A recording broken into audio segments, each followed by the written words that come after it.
Every year at Christmas time, Americans all over the United States take part in a holiday tradition, enjoying performances of the Nutcracker.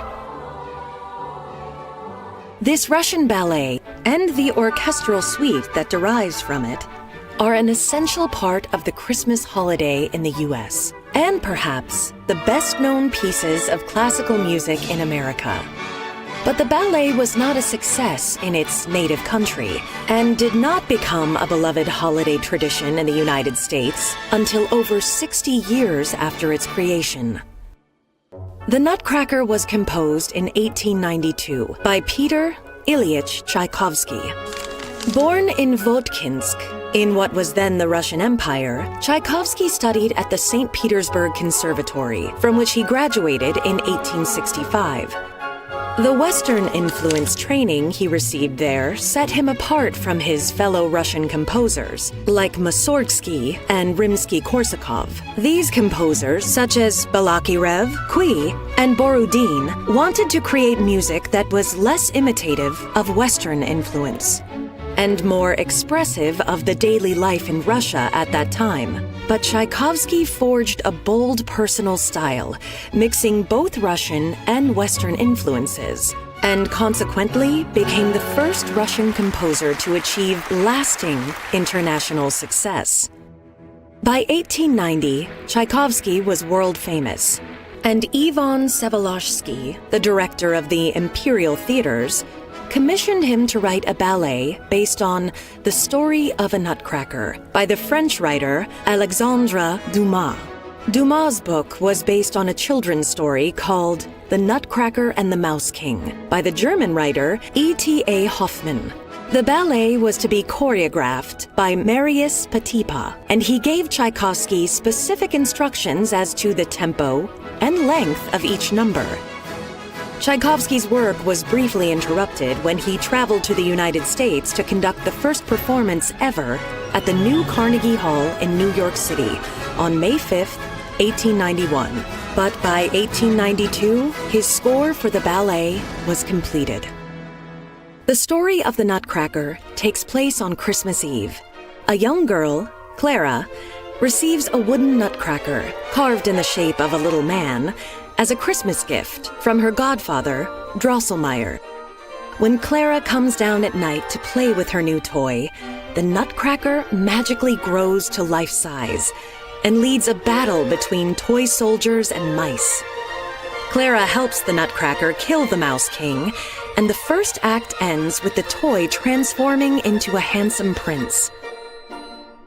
In the second act, Clara and the prince travel to a land of sweets, ruled by the Sugar Plum Fairy.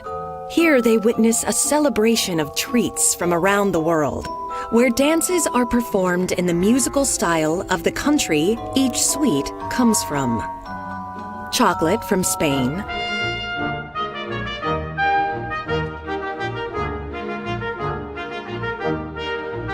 coffee from Arabia,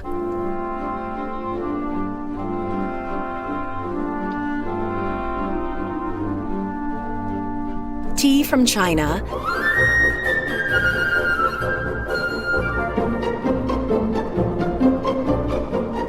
and candy canes from Russia.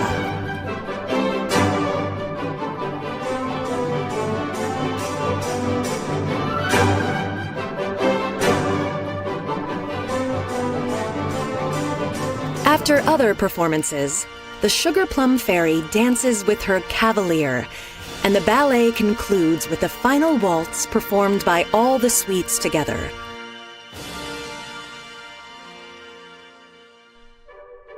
The Nutcracker had its world premiere at the Mariinsky Theater in St. Petersburg on December 17, 1892.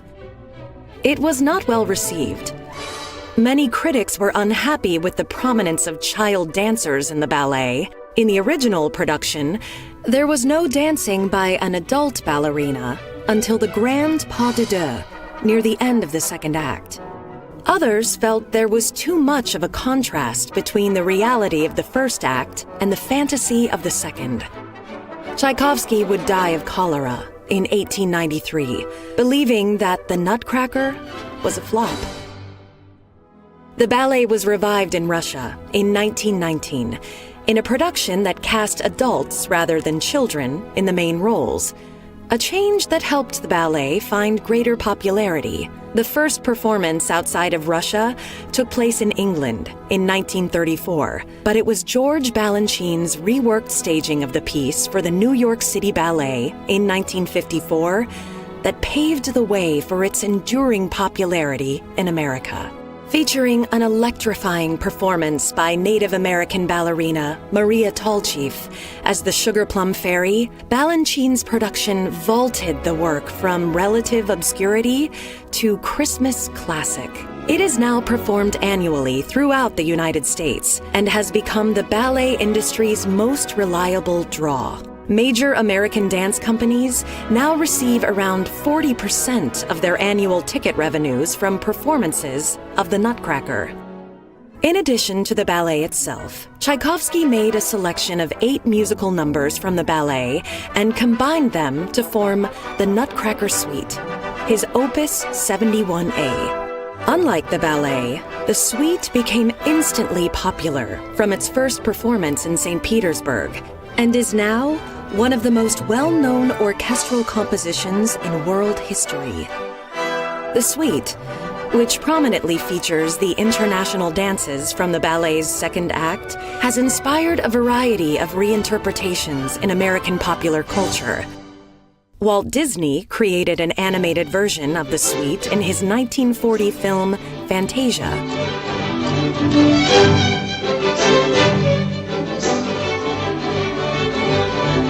And now from Hollywood, the Spike Jones Show. In 1945, musical comedian Spike Jones released his comical take on Tchaikovsky's music, adding satirical lyrics to the original melodies. In 1960, Duke Ellington and Billy Strayhorn released an album of jazz interpretations of the suite.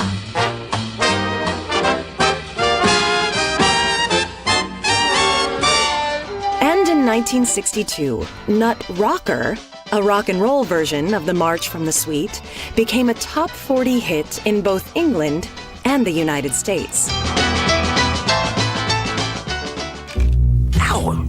So you think Santa will like these red and green? Modern and traditional versions of selections from the Nutcracker Suite continue to appear in Hollywood movies and television commercials to this day and have become an easy way to musically represent the holiday season. From the director of Mrs. Doubtfire. You want a Turbo Man for Christmas? Forget it, I'm not gonna sit in your lap. Although it was a failure in its original production, Tchaikovsky's Nutcracker continues to delight audiences throughout the world every year. In the United States, it's become an unmistakable part of Christmas celebrations. And thanks to the genius of its Russian composer, the beauty and majesty of the Nutcracker will continue to beguile audiences every holiday season, not just in America, but throughout the world.